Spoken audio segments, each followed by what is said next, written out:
Hello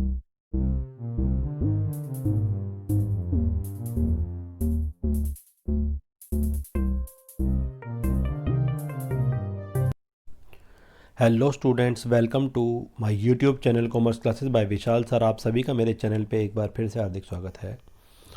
बच्चों, आज हम class 12th subject business studies और इसमें भी जो हमारी यूनिट चल रही है वो चल रही है चैप्टर 10 कह लीजिए, यूनिट 10 कह लीजिए, ये चल रही है फाइनेंशियल मार्केट। और आज इसका लास्ट टॉपिक जो कि काफ़ी इम्पॉर्टेंट है, बहुत बहुत इम्पॉर्टेंट टॉपिक है, SEBI, securities and exchange board of India, shortcut में इसको सेबी बोलते हैं। इसके बारे में पढ़ेंगे। और इससे पहले मैं आपको कहूँगा कि मैंने टोटल इस पूरी यूनिट में, यूनिट 10 में 7 to 8 वीडियोस बनाई हैं। हो सकता है ये 8 या 7 वीडियो हो लास्ट, लेकिन इससे पहले आप 7 की 7 वीडियोस देखेंगे तो आपको सारा कॉन्सेप्ट अच्छे से क्लियर हो जाएगा। और आज लास्ट वीडियो जो है ये तो काफ़ी इंपॉर्टेंट होने वाली है, तो आप इसको बहुत अच्छे से देखेंगे, आपको पता लग जाएगा security exchange board of India क्या होते हैं और इसके फंक्शन क्या होते हैं, डिफरेंट फंक्शंस। ठीक है, इसके बारे में पढ़ेंगे और इसके फंक्शंस पढ़ेंगे। अलग अलग तरह के 3 तरह के फंक्शंस होते हैं। तो देखिए, आइए पढ़ाई की ओर चलते हैं। ये सेबी मुंबई में बना हुआ है, security exchange board of India इस तरह का है, आपको दिख जाएगा यहाँ इसका लोगो लगा हुआ है ये। ठीक है, इसके ऊपर कई बार यहाँ लिखा भी रहता है। ठीक, तो देखिए पहले, it is a regulatory and development agency of Indian capital market. ये एक रेगुलेटरी जो रेगुलेट करती है और डेवलपमेंट एजेंसी है इंडियन कैपिटल मार्केट की। Establish in 1988 based on the recommendation of GS Patel committee. GS Patel committee की रिकमेंडेशन पे 1988 में बनी थी। और it was made a statutory body under securities and exchange board of India act 1992। तो इस सेबी का एक एक्ट बना हुआ है, ये इसका लोगो है। तो उसके अंतर्गत ये जो सेबी बना हुआ है, security exchange board of India, ठीक है, एक्ट बना 1992, इसके अंदर ये आती है। ठीक है, अब बता रहा है क्यों इसके एस्टेब्लिशमेंट की जरूरत पड़ी, सेबी बनाने की जरूरत क्यों पड़ी। काफ़ी इंपॉर्टेंट क्वेश्चन है। During 1980s the capital market witness tremendous growth due to increase in investor population. वो कह रहे हैं ड्यूरिंग 1980s, जब 1980s में थे हम, कैपिटल मार्केट, ठीक है, बहुत ज़्यादा ग्रोथ कर रहा था, ट्रेमेंडस ग्रोथ हो रही थी। Due to increase the investor population, investor की ग्रोथ बहुत ज़्यादा हो गई थी, बहुत ज़्यादा इन्वेस्टर बढ़ गए थे शेयर मार्केट में पैसे लगाने वाले। This hike in market capitalization led to various malpractices by companies, brokers, merchant, bankers, investment consultants. तो ये जितने भी माल प्रैक्टिसेस थी इसमें गड़बड़ियाँ होनी शुरू हो गई थी। कंपनीज भी कर रही थी, बहुत सारी फ्रॉड कंपनियाँ आ गई थी, ब्रोकर्स भी कर रहे थे, मर्चेंट भी कर रहे थे, बैंकर भी कर रहे थे, इन्वेस्टर भी कर रहे थे, इन्वेस्टमेंट कंसल्टेंट भी कर रहे थे। तो इसके कारण एक बोर्ड बनाना पड़ा हमारे देश की गवर्नमेंट को, जो सेबी के नाम से है, security exchange board of India. और common malpractices in stock market क्या होती थी उस समय, सेल्फ स्टाइल्ड मर्चेंट बैंकर्स, अपने इस हिसाब के मर्चेंट बैंकर बन चुके थे। ठीक, अनऑफिशियल प्राइवेट प्लेसमेंट्स हो रही थी, price rigging, artificially inflating the price of certain shares bye group, कुछ ग्रुप मिलकर आर्टिफिशियली प्राइस बढ़ाते थे या कम करते थे, ज़्यादा करते थे। Unofficially premium on new issues पे अनऑफिशियली प्रीमियम होता था। Non adherence of provision of companies act, इसकी खुद अवहेलना करते थे, कोई मानता नहीं था इसको। Violation of rules and regulation of stock exchange and listing formalities, तो सारा रूल्स तोड़ते थे, से रेगुलेशन तोड़ते थे, इस कारण इसको बनाने की जरूरत पड़ी। अब SEBI was constituted by the government of India with a view to create a favourable environment for efficient mobilization and allocation of resources through securities market. ये इसका सिंबल है, इसके नीचे लिखा होगा सेबी, ध्यान से देखिए, security exchange board of India, भारतीय प्रतिभूति और विनिमय बोर्ड। सेबी जो कॉन्स्टिट्यूट किया गया है हमारी गवर्नमेंट ऑफ इंडिया के द्वारा किया गया है, इस नज़रिए से किया गया है ताकि फेवरेबल एनवायरनमेंट हो सके, एफिशिएंट मोबिलाइजेशन हो सके एलोकेशंस का, और सिक्योरिटी मार्केट में जो हमारी बेकार फंड पड़े हैं वो लग सके इस मार्केट में, और एक रेगुलेटरी बॉडी की तरह काम करता है, गड़बड़ ना हो, माल प्रैक्टिसेस रुक जाएं। इसलिए हमारी गवर्नमेंट ने इसको कॉन्स्टिट्यूट किया ताकि एक फेवरेबल एनवायरनमेंट हो सके, मोबिलाइजेशन हो सके, फंड का एलोकेशन हो सके, और अच्छे से सब जगह एक ऐसा प्लेस हो सके जहाँ बिना डर के, बिना उसके लोग पैसे लगा सकें और वो हमारे देश की ग्रोथ में भी लग सके। ठीक है, SEBI was constituted for the purpose of fulfilling the needs of 3 groups. 3 तरह के ग्रुप से इसके लिए मेन बनाया गया था ये। पहला इशूअर्स, जितने इशूअर्स थे SEBI ensures a marketplace where the companies can confidently raise finance in easy, fair and efficient manner. तो एक तो जितने भी इशू करने वाले हैं शेयर वगैरह, तो SEBI विश्वास दिलाता है एक ऐसा मार्केट प्लेस है जहाँ पर कोई भी कंपनी कॉन्फिडेंटली अपना फंड रेज कर सकती है फाइनेंस का फेयर तरह से और एफिशिएंट मैनर से. तो सारी कंपनियां अपना आराम से रजिस्टर होकर यहाँ पर अपने नए शेयर इशू कर सकती हैं, या बेच सकती हैं, खरीद सकती हैं. Number second, investors provides protection of their rights and interest by providing authentic information. जितने भी इन्वेस्टर हैं जो पैसा लगाना चाहते हैं, कि कहने का मतलब शेयर खरीदने वाले या डिबेंचर खरीदने वाले, ताकि उनको प्रोटेक्शन प्रोवाइड हो सके उनके राइट्स की, उनके इंटरेस्ट की, और वो आराम से ऑथेंटिक इन्फॉर्मेशन उनको मिल सके, कोई गड़बड़ ना हो. तो इस करने मार्केट बनी. और number third, intermediaries offers a competitive professional market by equipping intermediaries to render better services to the investor and issuers. ये जितने भी बिचौलिए होते हैं, बीच में ब्रोकर्स होते हैं, इनको भी एक कॉम्पिटिटिव प्रोफेशनल मार्केट चाहिए होती है. ठीक है, क्योंकि जितनी भी अच्छी मार्केट है उसको इंटरमीडिएट्स भी चाहिए ताकि उसके शेयर खरीद सकें, बेच सकें. सारी की सारी मान लो नई कंपनियां कोई मार्केट में आ रही है, उनके शेयर नहीं बिक रहे, तो फिर वो ब्रोकर्स खरीदते हैं और वही आगे इन्वेस्टर्स को बेचते हैं. तो ये बहुत सारी कंपनियों के एग्जाम्पल दे रखे हैं, इंटरमीडिएट्स हैं. ये रहा एंजल ब्रोकिंग है, SBI कैप है, ठीक है, कोटक सिक्योरिटीज़ है, एक्सिस डायरेक्ट है, बहुत सारी हैं. मैं आपको एग्जांपल दे रहा था, शेर खान है, रेलीगेयर है, रिलायंस है, HD सिक्योरिटी है, ICI सिक्योरिटीज़ है, SMC कंपनी थी, उसमें मैं काम करता था, एक रेलीगेयर थी, रेलीगेयर, एक इंडियन वुल्स थी. तो अब बहुत सारी कंपनियां हैं जो एज अ इंटरमीडिएट्स काम करती हैं. इसके ऑब्जेक्टिव क्या हैं, क्या उद्देश्य हैं, सेबी को बनाने के क्या उद्देश्य हैं, बहुत ध्यान से देखिए. पहला है regulatory functions, protective of rights, protection of rights, prevention of mall practices, develop a code of conduct. ये 4 काम होते हैं, इसके बारे में पढ़ते हैं हम. रेगुलेटरी फंक्शंस हैं इसके, ये रेगुलेट करता है, कंट्रोल करता है सिक्योरिटीज़ मार्केट को एंड एंश्योर फेयर प्रैक्टिसेस करवाता है, गड़बड़ होने के चांसेस कम होते हैं.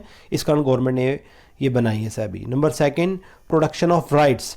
जितने भी इन्वेस्टर्स हैं उनके राइट्स की, और attract A steady flow of saving into capital market, आराम से लगा सकते हैं, उनके सबके राइट्स प्रोटेक्ट रहते हैं. Number third, prevention of mall practices. जितनी भी गड़बड़ियाँ हैं, फ्रॉडबाजी हैं, इससे कम हो जाता है, रुक जाते हैं. To prevent trading malpractices. ठीक है, जो भी माल प्रैक्टिसेस हैं, गड़बड़ियाँ हैं, फ्रॉड्स हैं, सब रुक जाते हैं. Develop a code of conduct. एक कोड ऑफ कंडक्ट डेवलप हो जाता है इसमें, उसके अनुसार सबको काम करना पड़ता है. सबको पता होता है अगर हम कोई गड़बड़ करेंगे तो हमारे तरफ लीगल एक्शन हो जाएगा और हमें जेल वगैरह हो जाएगी. तो सब बड़े हिसाब से फेयर तरह से काम करते हैं. To promote efficient services by brokers, merchant, bankers के साथ में जो भी एफिशिएंट सर्विसेज देते हैं ब्रोकर्स या merchant, so as to make them competitive and professional. ठीक है, तो एक कोड ऑफ कंडक्ट है इसका. ऐसा कुछ नहीं कि कोई भी कंपनी आके फ्रॉड कर सकती है, पहले होते थे, अब नहीं कर सकते इसमें. तो ये इसके फ़ायदे हैं, ऑब्जेक्टिव्स हैं. अब हम मोस्ट इंपॉर्टेंट इसका जो टॉपिक है एक और पढ़ रहे हैं कि इसके फंक्शंस क्या हैं, SEBI क्या काम करता है, SEBI के फंक्शंस क्या हैं. 3 इसके फंक्शंस हैं, ध्यान से देखिए. नंबर 1 रेगुलेटरी फंक्शन काम करता है, नंबर 2 डेवलपमेंट फंक्शन करता है, नंबर 3 प्रोटेक्टिव करता है. तीनों के बारे में पढ़ेंगे, ध्यान से देखिए. सबसे पहला हम पढ़ रहे हैं, या ए भी कह दो या ए कह दिया, फर्स्ट कह लीजिए, रेगुलेटरी फंक्शंस ऑफ SEBI. क्या रेगुलेट करता है, क्या कंट्रोल करता है, ध्यान से देखिए. Number 1 registration of brokers and सब ब्रोकर्स इन दी मार्केट. जितने भी ब्रोकर्स और सब ब्रोकर्स हैं, सबका रजिस्ट्रेशन स्टॉक ब्रोकर का जितना होता है, इसके यहाँ रजिस्टर्ड होते हैं सब. तो ये SEBI के पास सबका रिकॉर्ड रहता है. Number second, registration of investment schemes and mutual fund. जितने भी म्यूचुअल फंड और इन्वेस्टमेंट स्कीम है वो सभी रजिस्टर्ड रहती हैं कि किस तरह से क्या है, सब यहाँ SEBI में रिकॉर्ड रहती हैं. नंबर 3, ये रेगुलेट करता है the functioning of share brokers, underwriters. जितने भी ब्रोकर्स होते हैं, मीडिएटर्स होते हैं, और अंडरराइटर्स कौन होते हैं, अंडरराइटर्स वो लोग होते हैं, मान लीजिए कोई ABC लिमिटेड नई कंपनी है और वो अपने शेयर इशू कर रही है मार्केट में से, कोई नहीं जानता, उसके शेयर नहीं बिक रहे हैं, तो वो अंडरराइटर से कांटेक्ट करके सारे शेयर अंडरराइटर्स खरीद लेंगे. एक फिक्स परसेंटेज जो है अपना कमीशन का ले लेंगे, जो भी उनका हिसाब होता है, 5% या 10% of issue price of debenture का. ठीक है, तो वो देके कंपनी फ्री हो जाएगी, कंपनी के सारे शेयर बिक जाएंगे और अंडरराइटर्स बाद में उसको इन्वेस्टर को धीरे धीरे बेच देंगे. नहीं तो उन्होंने खुद तो खरीदे, कंपनी को तो पैसा मिल ही गया. तो जितने भी आपके ब्रोकर्स हैं और अंडरराइटर्स हैं, इन सब पे रेगुलेट फंक्शनिंग करता है, ये गड़बड़ नहीं कर सकते. और number 4 regulation of takeover bids by company. अगर कोई कंपनी बिड करती है, ज़्यादा बिड्स टेक ओवर कर रही है, तो उस पर भी रेगुलेशन करके रखता है. ऐसा नहीं कि एक कंपनी सारा खरीदती रहेगी. ठीक है, तो ये ध्यान रखता है, सेबी सारा काम करता है। Number 5, conducting inquiries and audits of stock exchange. Time time पर इसके ऑडिट होते रहते हैं स्टॉक एक्सचेंज को, इंक्वायरी होती रहती है, तो सब अपने रिकॉर्ड वगैरह सारी कंपनियां वगैरह जो है अपना काम फिट रखती हैं और गड़बड़ होने के चांसेस बहुत कम हो जाते हैं। और नंबर 6, लेविंग फी और other charges as specified by the act. तो जो भी फीस इसकी होती है वो देनी पड़ती है, और जो भी चार्जेज वो लगती हैं समय समय पर, जो भी स्पेसिफाइड बता रखा है सेबी में, उसके अकॉर्डिंग हर कंपनी को फीस वगैरह देनी पड़ती है, चार्जेज वगैरह देने पड़ते हैं। अब हम इसका सेकंड फंक्शन पढ़ रहे हैं, या बी फंक्शन कह लीजिए, एक ही बात है। ये पढ़ रहे हैं हम डेवलपमेंट फंक्शंस ऑफ सेबी। ये डेवलपमेंट फंक्शन के विकासात्मक कार्य बोला जाता है। ये भी काम करता है, क्या करता है? Number 1, promoting investor education and training of intermediaries. जितने भी इन्वेस्टर हैं आप उनको एडुकेट करते हैं, सेबी एडुकेट करता है, उनकी ट्रेनिंग करता है इंटरमीडिएट्स की जितने भी हैं। तो एक तरह से इन्वेस्टर एजुकेशन दी जाती है, उसको बताया जाता है कि क्या क्या आपके राइट्स हैं, अधिकार हैं, क्या क्या आपको करना है, ठीक है। अगर कैसा फ्रॉड हो जाए तो आप क्या कर सकते हैं, ये सब सेबी करता है। Number 2, conduct of research and publication of useful information. Research भी करवाता है सेबी, और जितनी भी इंपॉर्टेंट कंपनी की इन्फॉर्मेशन है वो सारी पब्लिश करवाता है, ठीक। Number 3, undertaking measures to develop the capital market. जितने भी कैपिटल मार्केट के लिए मेजर्स चाहिए होते हैं, अंडरटेकिंग मेजर्स करवाता है ये सेबी। कैपिटल मार्केट रिफॉर्म्स जितने भी होते हैं वो सब सेबी ही करवाता है, तो सेबी ही ये काम करता है। अब हम पढ़ रहे हैं नंबर 3 या सी कह लीजिए, एक ही बात है, प्रोटेक्टिव फंक्शंस ऑफ सेबी। ये रक्षात्मक कार्य भी करता है, रक्षात्मक कार्य बोले जाते हैं इन्हें। प्रोटेक्टिव फंक्शंस क्या होते हैं सेबी के, आइए देखते हैं। Number 1, prohibition of fraudulent and unfair trade practices like misleading statements, manipulations, price rigging etcetera. जितने भी गड़बड़ होने वाले काम होते हैं, जो लोगों को मिसलीड करा जा रहा है, गलत स्टेटमेंट दी जा रही है, मैनिपुलेशंस की जा रही हैं, मतलब मिस कैलकुलेशन इन अकाउंट्स, और प्राइस रिगिंग की जा रही है, प्राइस को बढ़ाया घटाया जा रहा है, रोका जा रहा है, तो ये सारी अनफेयर ट्रेड प्रैक्टिसेस जो है ये सेबी रोकता है, सेबी कंट्रोल करता है इसको। ये प्रोटेक्टिव फंक्शन में आता है सेबी के, तो ये कोई भी काम नहीं होने देता, ये सेबी इन सब पे कंट्रोल बना के रखता है। Number 2, controlling insider trading in securities to protect the interest of individual investor. Insider trading क्या होती है? ये भी फ्रॉडबाजी करके क्या करते हैं, ये लिखा नीचे ध्यान से पढ़ते हैं हम। Insider trading means the top official of the company who can make bulk purchase of sale of for making huge profit on the basis of vital information such as declaration of dividend and further. तो insider trading का मतलब company के अंदर की जो information होता है वो ले लेते हैं जो टॉप ऑफिशियल्स से कंपनी के, और उनको बल्क परचेज कर लेते हैं शेयर या डिबेंचर्स को, ताकि बहुत प्रॉफिट कमा सकें वाइटल इन्फॉर्मेशन के बेस पर, ठीक है, और डिक्लेरेशन के बेस पर फिर डिविडेंड जो भी फ्यूचर में देने होते हैं वो। तो ये इनसाइडर ट्रेडिंग को रोकता है, ठीक है। ये बहुत बड़ा प्रैक्टिस है, जो माल प्रैक्टिस चलती है इनसाइडर ट्रेडिंग की, तो इस पर रोक लगाता है सेबी। आगे 3rd पे क्या है, undertaking steps for investor protection. जितने भी इन्वेस्टर हैं उनके प्रोटेक्शन के लिए जो स्टेप जरूरी हैं वो बताए, तो मतलब जितने भी इन्वेस्टर अपने आप को सेफ महसूस करते हैं सेबी के अंडर में। और नंबर 4 पे क्या है, promotion of fair practices of code of conduct in securities market. जितने भी फेयर प्रैक्टिसेस होती हैं और कोड ऑफ कंडक्ट हैं, ये सब शेयर मार्केट के इन पे ध्यान रखा जाता है, ठीक है।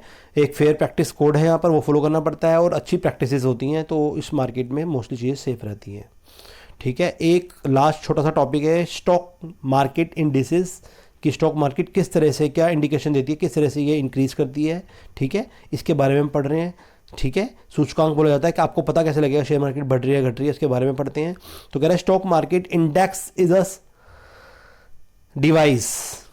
स्टॉक मार्केट इंडेक्स एक डिवाइस है विच reflects the relative change in the price of securities in stock exchange. तो स्टॉक मार्केट तो बस जैसे स्टॉक मार्केट बढ़ रही है घट रही है, तो ये एक इंडेक्स है जो कि ये शो करता है कि जितने भी सिक्योरिटीज़ हैं हमारे, उसके रेट बढ़ रहे हैं स्टॉक एक्सचेंज में या घट रहे हैं। द जनरल, जैसे ये बढ़ते हुए दिख रहे हैं, देखो ध्यान से, the general trend of the market can be measured by study stock market index. तो किसी भी देश की स्टॉक मार्केट के इंडेक्स को देखकर जो जनरल ट्रेंड है उसको पता लग जाता है कि बढ़ रही है घट रही है। फॉर एग्जांपल BSE जो आपको बता रहा था, बॉम्बे स्टॉक एक्सचेंज सेंसेक्स है, सेंसिटिव इंडेक्स है, ये काफ़ी ज़्यादा न्यूज़ से ही अप या डाउन होता है। BSE 100 है, S&P CNX है, निफ्टी है, ठीक है, S&P CNX 500 है, क्राइजिल 500 है। तो ये सारे हैं, ये सब क्या हैं, ये सब स्टॉक मार्केट इंडेक्स हैं जो कि ये बताते हैं, इन सब की बढ़ने या घटने से पता लग जाता है स्टॉक मार्केट बढ़ रही है या घट रही है, ठीक है। और BSE में क्या होता है, बॉम्बे स्टॉक एक्सचेंज, जिसमें मैं बता रहा था, मैं इसमें जॉब करके आया हूँ, बॉम्बे स्टॉक एक्सचेंज। तो Bombay stock exchange Sensex is calculated on weighted average basis of 30 shares and Nifty applied in NSE in base of 50 shares. तो जो BSE सेंसेक्स जो कैलकुलेट होता है वो 30 टॉप कंपनी जो होती है उनके शेयर्स के हिसाब से होता है, और जो निफ्टी होता है वो 50 शेयर्स के या 50 कंपनी के जो टॉप शेयर्स होते हैं, 50 टॉप कंपनी के शेयर्स होते हैं उनके बेस पे होता है। निफ्टी 50 भी बोला जाता है इसको, और ये BSE का सेंसेक्स बोला जाता है इसको। तो Sensex means sensitive index. Sensex कि आज सेंसेक्स इतना बड़ा, आज सेंसेक्स इतना डाउन हो, ही बोला जाता है। Nifty means national stock exchange 50, ठीक है। 50 मीन्स टॉप 50 कंपनीज के शेयर्स में देखे जाते हैं, और BSE में टॉप 30 कंपनीज के देखे जाते हैं। तो ये इसके हिसाब से अगर ये टॉप 30 कंपनी के जो है शेयर बढ़ रहे हैं तो मार्केट बड़ी मानी जाती है, अगर ये डाउन हो रहे हैं तो ये गिरी मानी जाती है। तो इस बेस पे देखा जाता है, इसको स्टॉक मार्केट इंडिसेस बोला जाता है। तो इसी के साथ ये वीडियो ख़त्म होती है। काफ़ी नॉलेज वाली वीडियो थी, एग्ज़ाम के हिसाब से बहुत इंपॉर्टेंट थी। तो आई होप ये काफ़ी इंपॉर्टेंट क्वेश्चन था, आपको पसंद में आया होगा। और अगर आपको वीडियो अच्छी लगे तो उसको लाइक करें, मेरे चैनल को सब्सक्राइब करें, और मैंने अकाउंट में बहुत सारी वीडियोस बना रखी है, आप उनको भी देखें। और आपके छोटे भाई बहनों के लिए मैंने 11th क्लास में अकाउंट बिजनेस की बहुत सारी वीडियो बनाई है, उनको भी मोटिवेट करें देखने के लिए। इसी के साथ आपका इस वीडियो और इस चैनल को देखने के लिए बहुत बहुत धन्यवाद। जल्द ही नई वीडियो के साथ मिलते हैं।